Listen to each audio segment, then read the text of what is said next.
Hey, what's up everyone? This is Silver Slayer. Thank you for tuning into this video. It feels good to be back.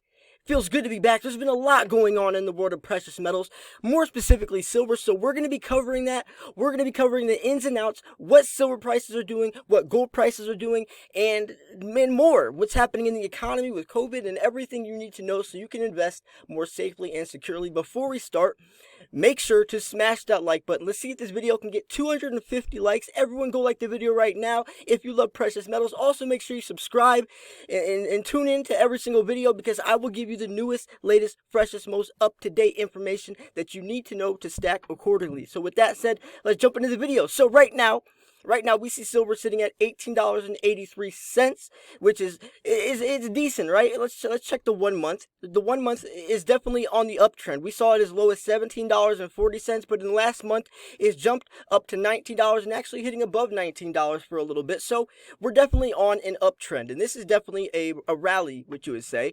And gold doesn't. It's doing pretty good, but it still has some things to work out. The kinks need to be worked out. We're in a little bit of a limbo stage with the precious metals, seeing where how Trump responds to China and COVID-19. So we have a little bit of this limbo phase, and investors are waiting to see what's going to happen next as well. So with that said, I wanted to check out what the gold to silver ratio is. So right now the gold to silver ratio is sitting at 96-1, which is still extremely high. We saw it as high as 125-1 a couple months ago, which is absolutely crazy. I've made videos talking about why that is such a crazy number. It's literally it's literally the cheapest silver has ever been compared to gold. Even in the 90s, though, that's still extremely high. The average is around 60-70-1, which is still extremely high. When you look at gold or silver only being 6 times more common than gold is. The gold to silver ratio coming out of the ground is roughly 8-1. So why is the gold to silver ratio a 96-1? It doesn't make sense, right? It really doesn't make sense. But that's a whole other video we can talk about, which I do have a lot of content coming soon, so make sure you tune in. I'm going to try to get back to daily videos. If you guys missed my videos, I'm sorry. There's a lot of stuff going on. I had to take care of that. I'm a father now, but I am getting back to my channel, and I'm going to inform you guys on a day-to-day basis. So that's why you want to stay tuned. And anyway, so with that said, I found an article from FX Street talking about how silver trend towards $22.25 by late 2021, and this is from TDS Securities, but this is from FX Street. The article, it's posted on July 9th. It's only a day old, so it's fresh off the press. It's going to inform you guys on what's happening, where prices are headed next. So anyways, let's jump into it. By the way, the link to this article from FX Street will be in the description as well. So silver has had a spectacular second quarter of 2020 as it jumped some 33% over the previous 3 months to trade at just over $18.70 an ounce. Strategists at TD Securities forecast the white metal at $22.25 by the end of 2021. And I would love to hear where you guys think silver is going to be headed by the end of 2021. Do you think that silver is going to be higher or lower? Do you think that we could see $50 silver by then? Do you think silver could be down to $5? There's a lot of pro and con to this. There's a very large speculative and controversial interest in this, where people are saying silver could be extremely bullish, and then there's another group of people that's saying silver is extremely bearish. So I would love to hear where you guys think. Obviously, you guys know I'm extremely bullish on silver for several different instances, whether it's silver's actual value, whether it's its intrinsic value, whether it's the gold to silver ratio, whether it's the U.S.-China trade negotiations, whether it's it's the solar panels with silver with 5G technology, which is going to be boosting people's interest, especially when we're talking about supply and demand. There's several different things that's going to be pushing silver towards the upper side, or in the green, in my opinion. But a lot of people can speculate, and that's just my opinion. So I'd love to hear yours. But anyways, key quotes: as both investment and industrial demand are expected to rise, at a time mines will function at below operational capacity due to the social distancing policies, the market for silver is projected to tighten. This will drive the sector to operate at full or even above full utilization, where the relationship between prices required to incentivize The incremental unit of supply is relative to inelastic, which in with convex characteristics. So silver should trend towards the marginal cost of a unit of silver around $22.25 by late 2021. And here's a quote: "The industry is now set up to operate at the very top of the supply cost curve, where the relationship between prices required to incentivize an incremental unit of supply is relatively inelastic and with convex characters. In fact, prices may move beyond the possibility frontier, as even the modest increase in demand will outpace supply growth." So we're talking about supply and demand. If the supply outpaces the demand, or if the supply is diminishing and the demand is increasing, when we talk about 5G technology, taking over, when we talk about solar panels, when we're talking about silver nanoparticles with colloidal silver in the medical world, it's definitely going to be pushing things up. Silver is the most highly conductive metal for thermal conductivity and electricity, so it's definitely going to be needed more and more and more, especially as we advance as a technology. So I definitely see silver being something that's going to be more mainstream as a part of isolating and falling and diminishing. So the demand is definitely there, but is the supply going to be there as well? So as inventory flows remain constrained, the environment could send prices far beyond their projections. And that's what they're talking about right here. Inventory flows remain constrained because of COVID, because people had to shut down their factories, because there's a limited amount of workers. It's definitely going to be pushing the supply chain lower. So as the rising demand happens in a falling supply, that's only going to mean green in the outcome. The only outcome I could see is higher precious metals prices, and it's as simple as that. So anyways, here's another article from Bullion Vault: new gold record likely on trend following as silver tries $19 for the 6th time in 5 years. So $19, the 6th time in 5 years.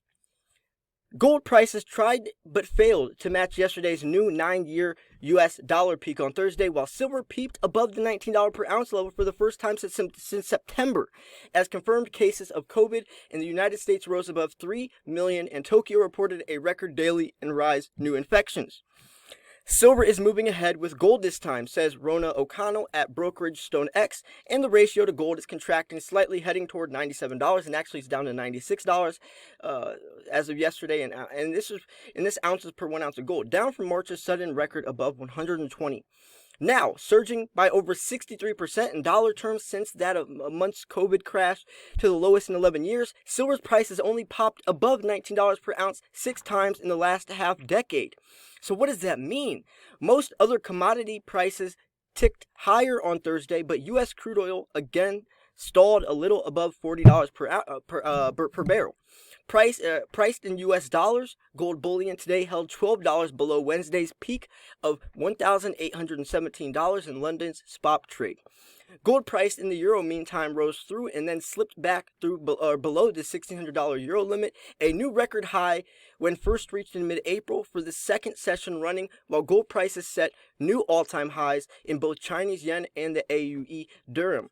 So the UK pound gold price today held weaker, however, showing only a $7 gain against the week so far, in $1,429 as sterling rose from the 7th session and 8 on the currency market as the FTSE share index fell, contrasting with wider European equities.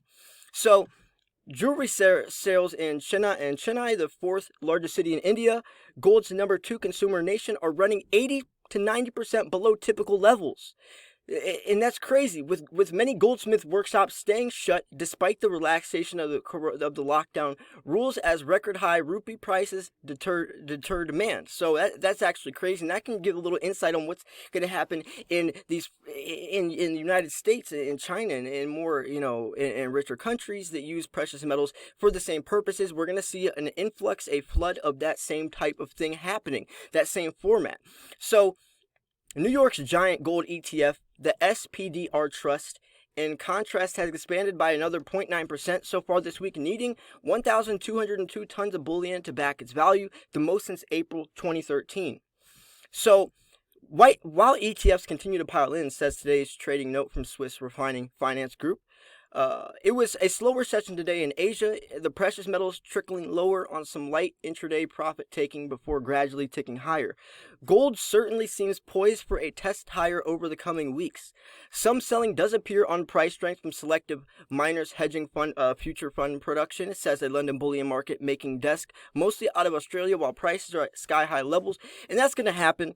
You know, when there's price inflection, when prices rise, people want to capitalize and they want to sell their silver to get some profit back, right? That's natural. That's healthy for a market. It might push prices lower for a little bit. That's just a slight pullback or a drawback.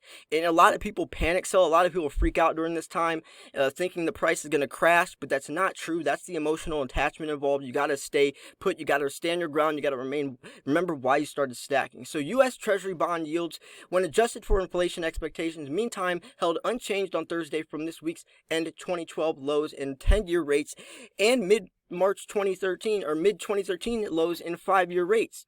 So I wanted to share this. I wanted to share this article because it really does dig down deep into what's happening from a speculative level, from an actual, from the numbers game and from the charts, and combined, we really can get a good look at what's happening. I like how the one paragraph or the one sentence actually in the article mentions how gold could rise in the next coming weeks. Actually, not even months, but down to weeks. So the time frame is shortening. When I was reading articles from silver price forecasts, a lot of people were saying the next 3 to 5 months could be in the $20 level, mid $20 level. The next 3 to 5 years, we could see, $50+ I'm curious what you think about that. Do you think that's too bullish? I definitely think that silver is going to stay on the shorter end of the stick compared to $50 silver. I don't think that's possible. Well, I can't say that's not possible. It's just more realistic. We're going to see, mid $20 silver by the end of 2022, 23. But anything could happen. As we remember, silver was $50 not even 10 years ago. So anything could happen, especially when we look at what was happening back then in the economy to what's happening right now. The same things are happening with, the financial market melting down to a recession/depression. But we also have COVID this time, a nationwide, virus that's spreading, and it's actually having a second wave. So it's going to be interesting, and I definitely think it's definitely the right fuse to tick, and silver prices could explode as well as gold.